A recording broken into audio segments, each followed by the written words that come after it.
Here's a segment from a recent Gun Talk radio episode. You can listen to all the Gun Talk radio podcasts however you tune in, or check out guntalk.com for more.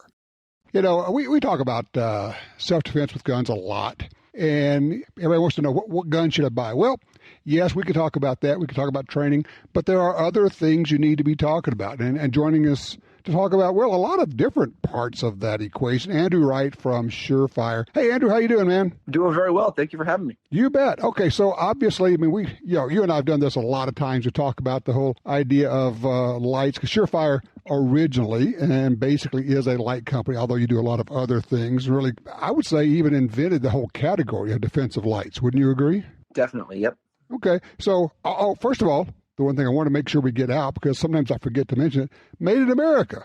Yeah, all of our manufacturing's based here. We do absolutely everything right here in our factory. So very proud of that. Okay, so you got some new lights we need to talk about, and I guess these are not even out yet. Correct, yeah. So we're launching our new Turbo Series lights. There's been a little bit of a trend in the market for lights that have a bit of a higher Candela rating. And just to elaborate real quick on what that means, there's kind of two measurements with flashlights. There's lumens, and then there's Candela. And really boiled down to the most simplistic terms, lumens is how bright that light is. They measure it in a sphere, in a little globe. Okay. And then the Candela is a more accurate rating of how far that beam is going to go for you.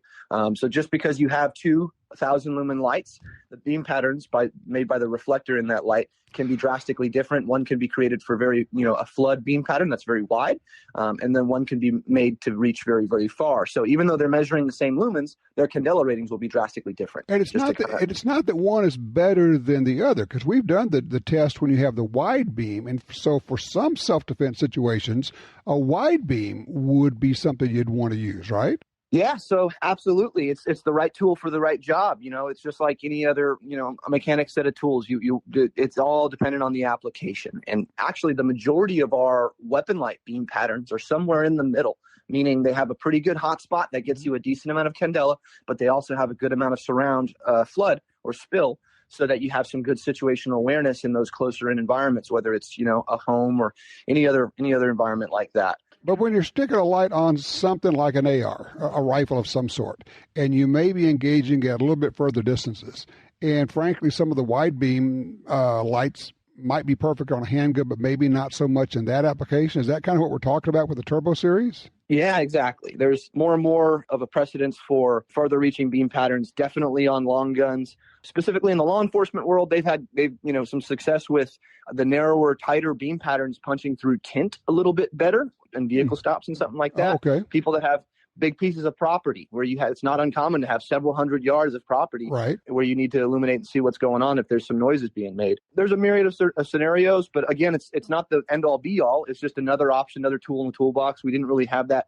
box checked in the weapon light category, and now we are with our Turbo Series lights, and we're also launching a couple of handheld lights in the Turbo Series as well. Is this done with a brighter bulb, or is it more with reflector technology? It's 100% with the reflector technology, which is pretty interesting. And actually, these specific setups have a slightly lower lumen rating, which is interesting. So it's just like horsepower and torque. You look at a diesel and they have very low horsepower and a whole lot of torque. It's kind of like that. If you want to geek out, basically the emitter, the LED, the smaller that you get it helps you with Candela. So you want like a bit of a point emitter. So there's smaller LEDs that put out a little bit less lumens, but you have a whole lot more Candela with them. The Turbo Series that we're launching, the 6-volt Scout version, is going to be putting out about 71,000 Candela, which is a significant amount of distance you can get out of that, several hundred meters. So what you're telling me, there's actual science behind all this stuff. Just a little bit. Man, that is cool. Okay, so when are these going to be out? So the first ones are dropping in the beginning of April, and then they're going to be trickling out every couple of weeks after that. So like I mentioned, we have handgun weapon lights coming out if you're interested in that. We have long gun weapon lights coming out, so the full size and the mini Scout lights, Turbo Series. And then we have handheld lights, the full size and the smaller version of the Turbo Series. That's the EDC2 and the EDC1 Turbo Series. So, yep. Something I'm seeing, and I know we want to move on to some other things, but I'm noticing a real trend. And you and I have been talking about this for literally a decade now.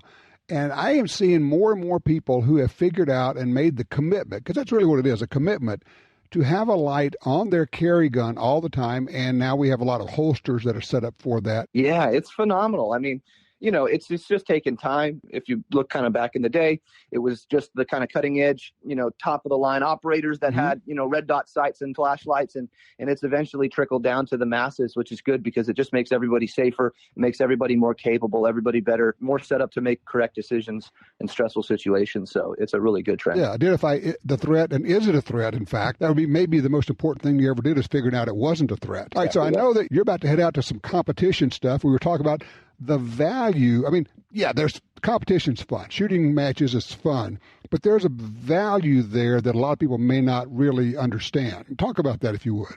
Yeah, 100%. Yeah. So a lot of people, still kind of think of it as a game and that it's not an accurate representation of like tactical training, which couldn't be further from the truth. A lot of the military units, the highest levels, their go-to methodology for training is based on competition shooting. And there's a reason for that. One is like, if you would take USPSA, for example, hit factor scoring is a great way to measure where you're at. That's a combination of speed and accuracy, without one being really more important than the other. And then the amount of people that go out to competitions and your ability to kind of rack and stack yourself against everybody else, it's really, really good for your ego to see where you at and see what you're capable of. We sponsor a lot of matches throughout the year. We have a couple of them coming up, a rifle match and a low light rifle match, which will be great for those new Turbo Series lights coming up out in Utah, and then some more throughout the year. But I just thought it was a worthwhile point that can't be said enough. SureFire is a big proponent of people training with their firearms, not just getting the right tool, but knowing how to use them. So, and I know some people say, well, the rules they encourage you to do things that you might not do in training. Okay, but because it's a competition and because you have a lot of people going through, sometimes you have to have a set of rules that is primarily safety driven. And if you understand, okay, I probably wouldn't do it exactly this way in a real life situation, but we have to meet these criteria, but you're still getting a lot out of it. Basically, it's putting shots on target accurately. And then beyond that, you don't just do the competition, then you go get real world training on self-defense use of firearms, right? 100%. Yeah, it's gun handling and it's speed and accuracy. And you can absolutely separate whatever gamesmanship you deem. You're not going to adhere to a 180 rule in real life, and that should be pretty obvious. You're not going to try to do that. Yeah, you can easily separate. There's a lot of good to be had from competition shooting, and I think a lot of people would benefit from it. Okay, one last thing. We want to talk about hearing protection. You make hearing protection. You also make suppressors. Both are actually a factor in this. 100%. This is something that we've kind of always preached, and you really can't say enough. There's a lot of new shooters, and I'm sure a lot of them on your program. So it's something good to touch on. And that's, hearing loss is cumulative and permanent. You have both temporary and permanent hearing loss when you incur it, but there's always a little bit of degradation. And that is, again, it's cumulative. So every time you get a little bit of it, it's stacking up over time. So we're a big proponent of protecting your hearing in every way possible. We make inside the ear protection, a bunch of different kinds of it. But the main thing is they're very, very comfortable, low profile, relatively affordable. And I wear them basically every time I'm out at the range. And I actually usually double up, to be honest, and put a set of over the ear probe over it. It's funny you said that, because that's where I have gone these days. Is I've got the in the ear, and then I've got a set of muffs on top of it. Yep, I agree. I mean, I just personally, I want to be able to hear as much as I can for as long as I can. It's, and I noticed when I was younger that like Jerry Mitchellake and all the top shooters were doubling up. And I'm like, well, if they're doing it, there's probably something to this.